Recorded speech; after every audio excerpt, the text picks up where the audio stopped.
ขณะเป็นในประเทศกัมพูชาយើងកំពុងតែរងការឈ្លានពានពីប្រទេសសៀមយើងដឹងហើយថា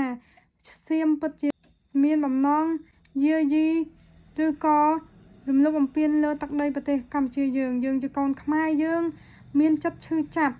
អញ្ចឹងយើងត្រូវតែរួបរวมសាមគ្គីគ្នា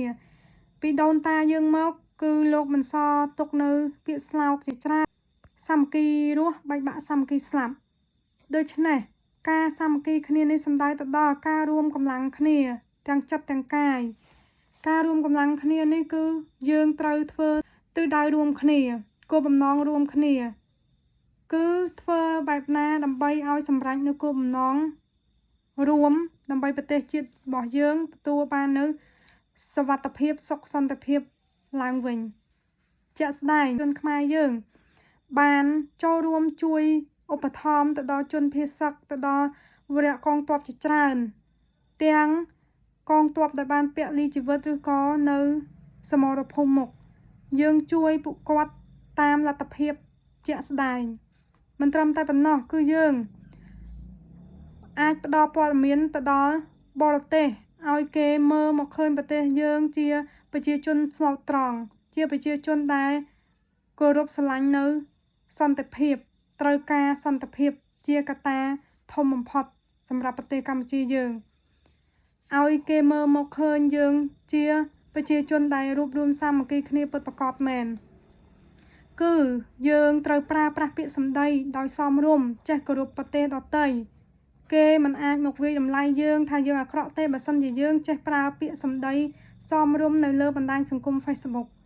យើងត្រូវប្រើប្រាស់ពាក្យសម្ដីរបស់យើងដោយការពិចារណាឲ្យបានត្រឹមត្រូវមុននឹងយើងហាស្ដីនៅលើបណ្ដាញសង្គមយើងមិនអាចប្រើពាក្យសម្ដីដែលធ្វើឲ្យប៉ះពាល់ដល់ប្រជាជនខ្មែរទេគឺយើងត្រូវប្រើប្រាស់ពាក្យសម្ដីដែលល្អ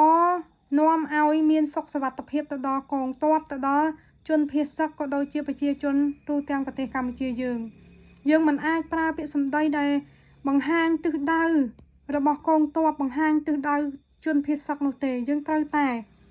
ចេះរួបរวมសាមគ្គីគ្នាហើយមិនត្រឹមតែប៉ុណ្ណោះទេគឺយើងជាខ្មែរត្រូវតែមានចិត្តជួយសង្គ្រោះទៅដល់អ្នកដែលទុនខ្សោយអត់ជាងយើងជាក់ស្ដែងពេលនេះជនភៀសសឹកក៏ដូចជាកងទ័ពគឺត្រូវការកម្លាំងរបស់យើងជួយគ្នាទៅវិញទៅមកត្រូវការសាមគ្គីគ្នាអញ្ចឹងចិត្តជា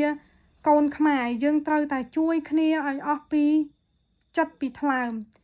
យើងមិនត្រឹមតែនិយាយតែមាត់ទេគឺយើងមានចិត្តស្ងើចសរសើរទៅដល់វរៈកងទ័ពយើងមានចិត្តគោរពគាត់អស់ពីបេះដូងយើងត្រូវតែជួយគ្នាក្នុងពេលដែលប្រទេសរបស់យើងត្រូវការយើ